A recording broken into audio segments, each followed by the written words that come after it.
While El Camino doesn't really feel like something that every Breaking Bad fan needs to see at all, it is interesting enough to watch at some point.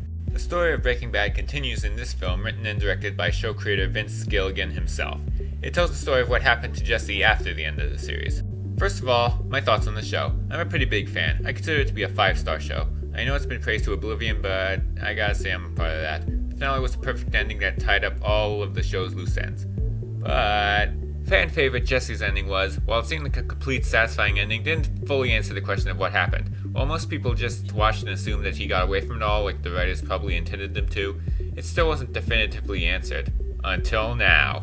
It feels like a longer episode of the show. Not one of the best episodes, but not one of the worst either. It has enough twists and turns to keep the audience's attention and a great performance from Aaron Paul, but at the same time it doesn't have anything on par with the best parts of the show. But then again, I guess that's kind of a high standard. All in all, the movie is pretty good until we get to the ending. It's not bad, it just feels anticlimactic. After all that, it just seems to be resolved a little too quickly, and it doesn't really do much to enhance the ending of the actual series other than give a definitive answer to the question where the answer was probably more implied. But at least it didn't do anything to ruin the ending. It's not like the finale needed the ambiguity of what happened next. I wouldn't advise anybody to watch the show but stop before watching this. It basically wouldn't even matter if you would watch it or not. It's not as good as the show continues, but it's still worth a watch for diehard fans. Better Call Saul is by far the better Breaking Bad related product, but that's also a pretty high bar. Either way, nobody really has to watch it, but why not?